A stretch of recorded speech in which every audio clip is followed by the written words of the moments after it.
Bom, e hoje vamos falar sobre as regras para a habilitação de novas plantas exportadoras de carne bovina para a China. É a BIEC ou é o Ministério da Agricultura que faz esse tipo de habilitação de indicação? Conosco, Celso Ricardo, direto do Rio Grande do Sul. Olá, Celso. Está aí um dilema, né? Cabe ao Ministério da Agricultura fazer esse tipo de habilitação, de autorização, ou ele apenas atende aos interesses, às indicações da ABIEC? Boa tarde, Sérgio. Boa tarde a todos. É um prazer estar aqui no programa de novo. Infelizmente, essas novas plantas que serão habilitadas principalmente para o mercado chinês, elas partem de um princípio de aprovação e de indicação da ABIEC. O Ministério da Agricultura, que deveria ser o órgão responsável, né, por analisar as condições sanitárias das unidades que buscam habilitação para aquele país e depois fazer uma auditoria para liberar ou não, isso tudo fica a cargo da BIEC, e o Carlos Fávaro agora, a questão de alguns dias, anunciou que novas regras seriam definidas para habilitar unidades para aquele país, mas ele já se contradisse porque ele afirmou na sua narrativa que as plantas que já estavam com documentação na fila iriam ser privilegiadas, ia seguir a fila de indicação, mas ele na mesma oratória ele já avisa que grupos que já exportam para a China terão as suas unidades, ou seja, vão furar a fila as unidades que estão buscando habilitação, né, por fazerem parte de grupo que já exportam para aquele país. Então isso está bem claro para nós que é uma imposição da BIEC e o Ministério da Agricultura fica apenas como um coadjuvante, infelizmente. Agora, você falou sobre uma imposição da ABIEC, é exatamente isso que vem acontecendo e também nos governos anteriores, ou especificamente agora, inclusive vai ser o assunto da concentração aí nas duas grandes? Sérgio, a ABIEC tem o domínio sobre o mercado de exportação há muitos anos, né? Ela teve uma maior representatividade quando o Pratini foi presidente, lá atrás, indicado pela JBS, depois entrou o Camardelli, e todas as representações, e isso é uma coisa muito triste para o Brasil, que tem tanto potencial em produção de carne bovina, nós não temos representatividade no mercado externo. Toda ela parte de um princípio da ida da ABIEC para o mercado internacional. Inclusive nas próprias visitas, né, com embaixadores e tudo mais, é o Camardelli e uma equipe que vai à frente. Então, se nós ligarmos hoje para Brasília para buscarmos informações lá no Ministério sobre a exportação de carne bovina, eles passam o telefone da ABIEC e tu tem que te dirigir à ABIEC para saber de alguma coisa. Então, a ABIEC domina o mercado internacional, né, e ela define, porque existe um conflito de interesses, né, principalmente para os mercados que têm um valor a mais pela carne importada do Brasil, para não virar uma maior oferta e um preço menor, a ABIEC domina os mercados, por exemplo, da Indonésia, dos Estados Unidos, da própria China, que agora está se abrindo, né, mais um pouquinho, mas o domínio do mercado internacional de exportação não passa pelo Ministério da Agricultura. O Ministério da Agricultura é apenas um representante oficial do governo que vai assinar como se ele tivesse, né, participando de uma liberação ou de uma solicitação, mas tudo é nas mãos da ABIEC, infelizmente. Agora, quem nos acompanha sabe do peso que a BIEC tem, mas por que tanto poder, se é que pode se dizer assim, concentrado numa única entidade que representa agora as duas grandes indústrias, principalmente os interesses dessas duas grandes indústrias, já que Pratini lá atrás foi indicado pelo JBS, pelos outros grupos, também os demais, Camardelli. Por que tanto poder dado a esta entidade? Não existem outras entidades que poderiam fazer esse mesmo papel para outros frigoríficos, que não necessariamente apenas os grandes? É lógico que tem a fila de contatos, né? Essa fila aí que foi furada, né? Mas seria uma alternativa, se existe essa alternativa ou não, Celso? Olha, Sérgio, eu vou contar aqui uma história rapidamente. Quando o meu nome foi, há 2 anos atrás, citado para ser ministro da Agricultura por produtores rurais de 12 estados do Brasil, em algumas conversas, a primeira coisa que as pessoas me perguntaram o que eu iria fazer com a BIEC, né? Se eu fosse ministro na parte da carne bovina. Eu fui muito categórico em dizer que o Camardelli ia ficar numa salinha de espera sentadinho ali para aguardar a vez dele.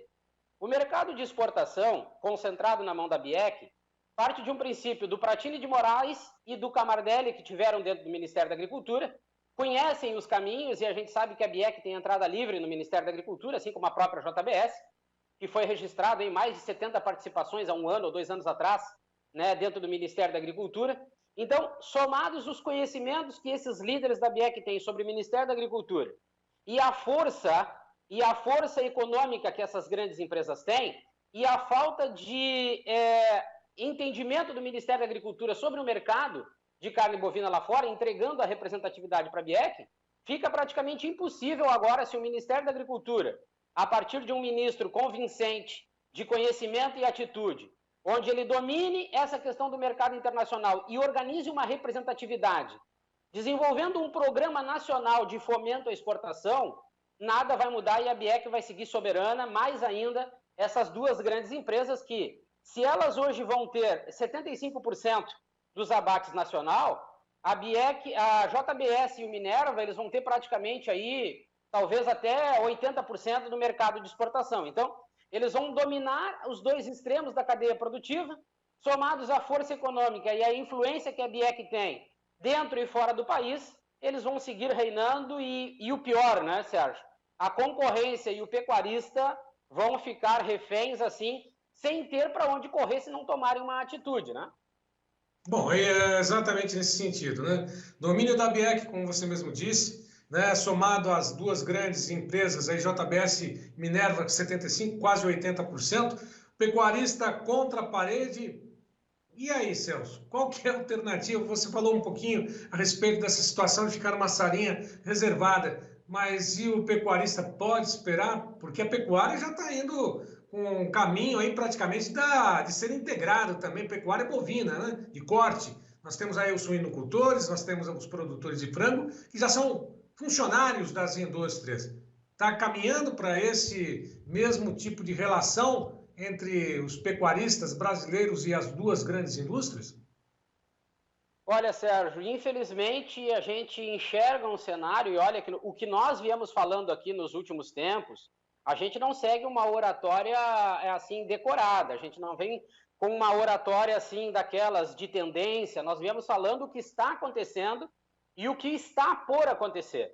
Essa parte do integrado, quando a gente vai para a avicultura e suinocultura, é triste. O suinocultor, o produtor rural, ele deixa de ser dono e vira um empregado. Pode acontecer na bovinocultura, desse jeito que nós temos duas grandes empresas dominando o mercado nacional de compra e de venda, isso pode muito bem acontecer. E o pecuarista vai perder muito dinheiro com isso. Haja visto, como a gente já falou, essa força que a BIEC tem, né, a força que essas duas grandes empresas têm dentro do Brasil. E esses comentários que nós estamos fazendo é para ver se o produtor rural, não importa se da agricultura ou da pecuária, ele acorda. Ele sai desse estágio, né? Parece que está meio anestesiado e começa a tomar uma atitude. A produção de carne bovina, pelo pecuarista, é um caminho. E ele não pode deixar de pensar nesse caminho com muito carinho. Porque aí ele dominando essa parte de exportação, essa cadeia produtiva, ele consegue agregar valor e ter lucratividade. Porque no cenário que está se desenhando agora, com essas duas empresas dominando o mercado, eles vão derrubar o preço do boi quando eles quiserem derrubar. E eu me lembro, na minha primeira participação aqui no Tempo e Dinheiro, a arroba do boi gordo estava 200 e poucos reais, e eu disse para o João que ela ia despencar de 200, e nós já estamos falando aí, em alguns lugares do país, de 150 a 175, nós já estamos falando de bezerras a 800 reais, o bezerro a 1.200, então a pecuária de corte ela está assumindo um prejuízo muito grande, e se o pecuarista não se organizar de uma vez e dar o primeiro passo, e olha que nós estamos à disposição para levar todas as informações necessárias para que o produtor possa começar a achar um novo caminho e sair das mãos dessas duas empresas. Então, se o pecuarista brasileiro não acordar e tomar uma iniciativa, vai ficar refém nas mãos, e eu acho que pode ter a atividade da pecuária bovina muito mais como um hobby do que investir para ficar nas mãos das grandes empresas que não vão pagar aquele preço mínimo que seria justo. O pecuarista vai só acumular endividamentos, né?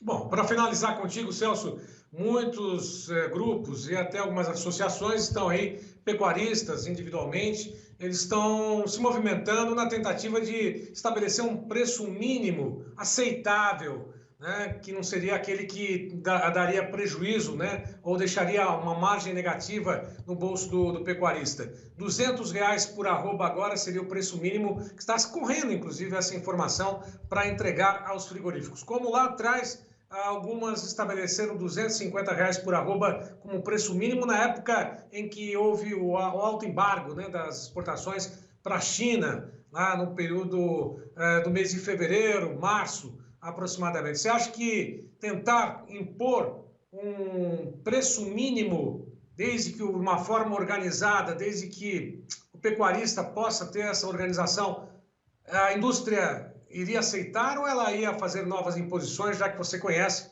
já esteve lá do outro lado do balcão também? Olha, Sérgio, é muito difícil colocar as indústrias contra a parede, né? Elas têm inúmeras unidades, elas têm unidades fora do país que podem atender outros mercados, né? Caso no Brasil haja algum conflito mais forte de interesses, então elas podem paralisar as atividades em determinadas regiões do país, seguir trabalhando em outras regiões.